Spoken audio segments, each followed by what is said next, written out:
Hello, good morning. Ito po, magtatanggal po ako dito ng dahon sa kalabasa po. Puputulan po natin kasi makambong na po. Dito lang kasi napupunta sa katawan niya. Kaya lang po halo rin to eh. Sa isang timba ko po may tanim na sili, papaya, siling bell pepper po to. Ito po. Tapos lalagyan po natin siya ng balat po ng itlog. Dadarogin po po. Kamay ko lang ang gagamitin po. Puro po tayo ay mayroong pang fertilizer. Malaking bagay po itong balat ng itlog para sa halaman po natin. Kasi pag namulaklak po siya, hindi ka agad gawin mo pong pang-spray, lagay mo sa tubig. Pinong-pino po pa powder. Mayroon pa akong ginawa nito. Ito naman ay pinapatuyo po. Ngayon gagamitin ko. Ito po yung mga itlog na pinapatuyo ko po. Iniipsi po na ipumpo yung balat ng itlog dito sa amin. Kasi ginagamit ko sa halaman. Ito pong papaya ko. May sili rin po ako. Ang daming bunga po. Pinipitasan ko po yan gawang inahalo ko po sa aming ulam. Ito po yung organic na ginawa ko po. Pinabulok ko. Lalagay po. Lalagay po natin itong lupa.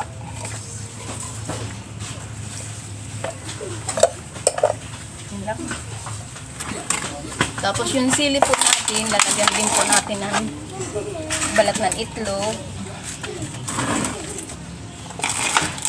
May kasama pong mayana sa puno na namumulaklak din po yung mayana. Dadagdagan po natin ng lupa.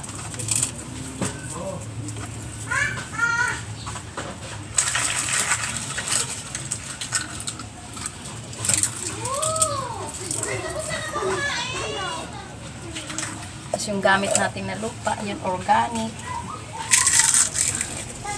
Kaya tuloy-tuloy lang po ang pamunga nitong sili ko po.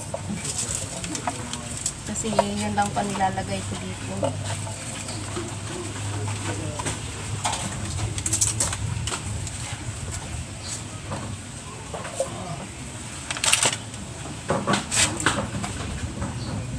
Mga pinabulok kong mga dahon na nagkakandahulog sa puno po.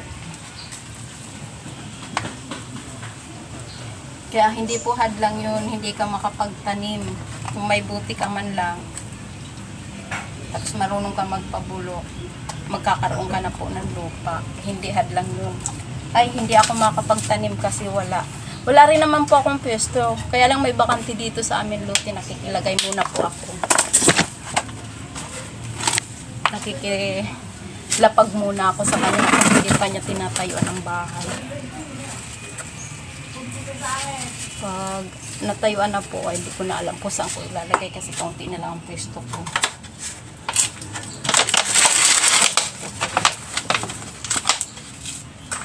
Nadagdagan natin. May halo rin itong kalamansi dito. Yung kalamansi ko po hindi pa namumunga. Pero yung lemon ko namunga, maganda ho. Ito po.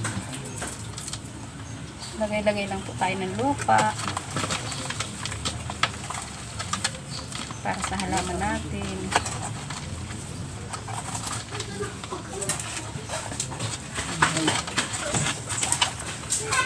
Thank you for watching.